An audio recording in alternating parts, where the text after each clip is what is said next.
En cliquant 2 fois sur l'image, apparaît une fenêtre riche en événements pour l'image. En haut, une série d'onglets, ainsi que des sous-onglets.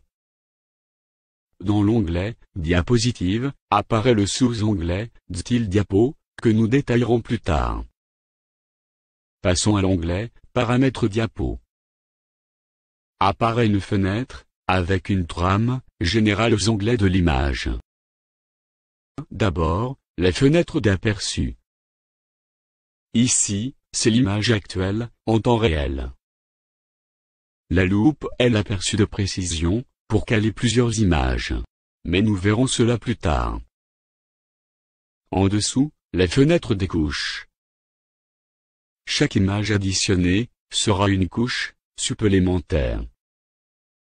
En cliquant sur le signe « plus », on ajoute une image ou une vidéo.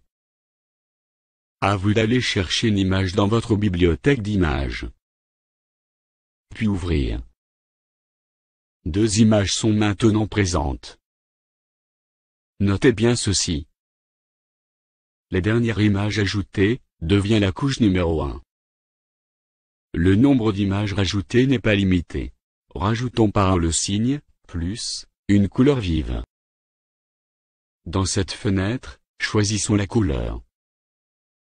Cliquez sur « Set Color ». Cliquez sur le cercle extérieur pour décider de la couleur. Puis affinez la couleur en promenant la souris dans le triangle intérieur.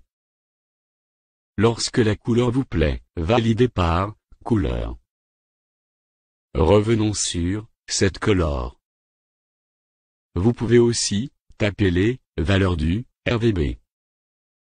Utile pour recopier la même couleur sur une autre diapositive. Enfin, en cliquant sur la pipette, allez chercher la couleur sur votre écran ou sur l'image. Puis, validez par « Couleur ». L'opacité de la couleur peut aller de l'invisible à 100% de la couleur. Enfin, validez par « OK ». Une nouvelle couche apparaît. On peut désolidariser une couche, soit en la décochant, mais elle reste présente dans le nombre de couches. Et l'image sous-jacente apparaît. Soit, on supprime la couche, par le signe « moins ». Vous pouvez varier le niveau de chaque image, par les signes « haut » et « bas ». Ou, avec la souris, par le principe « pincer », « déplacer ». Remarquez, à droite, toutes les caractéristiques de chaque image. Par le nom de l'image, sa résolution, son poids, et le type d'enregistrement de l'image. Si l'image active ne vous plaît pas, changez-la en cliquant sur « Choix du fichier ».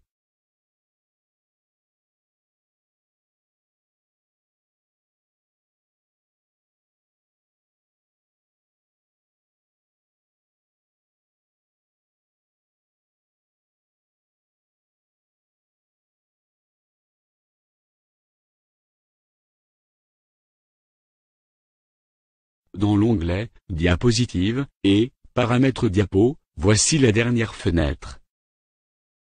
Ici, vous pouvez nommer l'image qui s'inscrira sur la bande. Écrivons « Tour ». Ci-dessous, des notes personnelles propres à l'image. La durée de la diapositive. Elle est par défaut de 3 secondes. Le temps peut être changé directement sur la bande image, ou bien, ici. Le reste des fonctions n'a que peu d'importance pour débuter dans votre montage. Passons au dernier sous-onglet, intitulé « Arrière-plan ».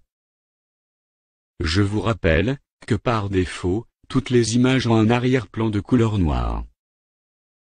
Néanmoins, si, pour cette image, vous désirez autre chose, il faut valider la coche de l'arrière-plan. Puis, couleur vive, avec les mêmes modalités, propres à la fonction couleur. Soit un dégradé, en cliquant sur l'éditeur de dégradé. Ce module sera expliqué dans une autre séance. Enfin, par une image d'arrière-plan. allez chercher l'image dans votre bibliothèque d'images. Cliquez dans l'aperçu, sur l'image, puis, par la roulette de la souris, diminuez l'image. Ici, tous les réglages possibles pour l'image choisie. Enfin, la colorisation, une fonction créative, ici, pour l'image d'arrière-plan. Ainsi, s'achève le premier onglet de l'image.